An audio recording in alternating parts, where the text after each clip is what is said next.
It's sad to say that for now, Tunisia is in a transition to autocracy. It has to be said that the effort of the president to consolidate his power moves forward, and that is partly because he's obviously determined to take over every institution that could possibly get in his way, including the judiciary, and to co-opt the military, which I think is absolutely crucial to his effort to build his power base, because there is no other institutional foundation for his power. But my impression from the trip was that the population at large, and this is anecdotal but is supported by some polling, still remains profoundly disengaged from the political arena. Things are fragmented, people are fed up, exhausted. They may not favor Kais Saied, but they don't see an obvious alternative.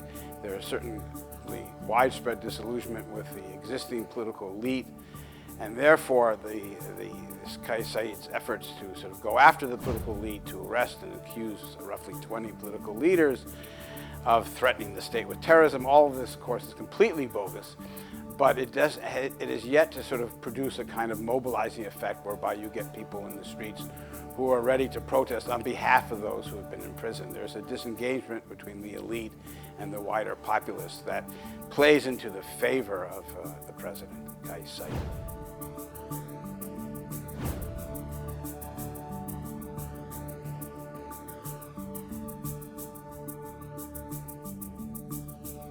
Like all populists, Kais Saied draws his power from disillusionment with an existing political elite, which he accuses of having robbed the country quite literally.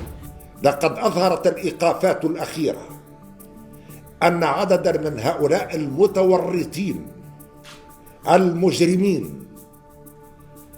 المتورطين في التآمر على أمن الدولة الداخلي والخارجي، وهذا بالإثباتات، هم الذين يقفون وراء هذه الأزمات. And that sort of message resonates with people from disadvantaged communities, both in urban and rural areas, who didn't see any measurable change in their standard of living, and in fact, increasingly have found themselves living in an economic situation which is on the precipice of total poverty. This is something that obviously absorbs people's time, and this notion that somehow somebody's to blame, somebody's out there, whether he's blaming the sub-Saharan black community or other groups. This is a style of populist leadership that has traction with those who are most desperate, and I think you see that continues to be the reality that he has used to sort of prop his regime up and to at least get, if not support, then a measure of sort of tolerance for his so-called experiment.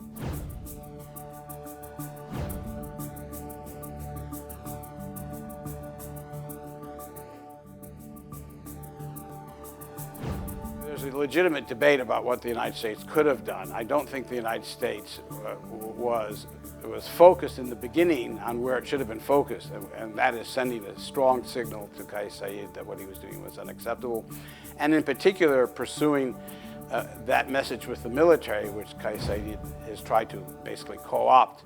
And so there was this sense that we're going to wait, we're not going to speak up too loudly, we're going to see if the situation changes, and of course the longer we waited, the worse things became.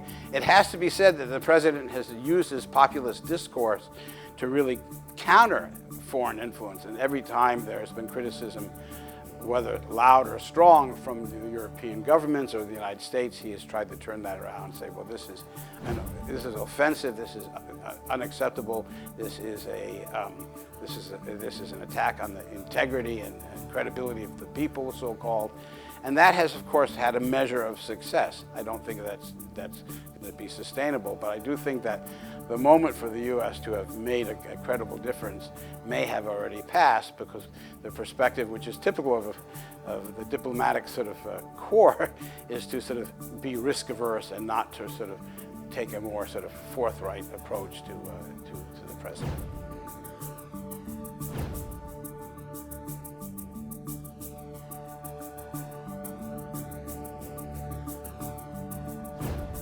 I think it's inevitable that he's reaching out to other regional dictators, right, near and far, and not least of which is President Sisi, to establish his credibility. And he may be taking certain lessons from the Egyptian security forces. That's quite possible in terms of dealing with the opposition. And I think that leaders throughout the region will point to this experience and say, look, the one place that this was tried didn't work, and it wasn't feasible, and people became disillusioned with it. So I can well imagine that there will be an effort to instrumentalize and use this broken transition as an example to be held up, that will be held up to favor the interests of dictators, again, near and far. This is the unfortunate reality.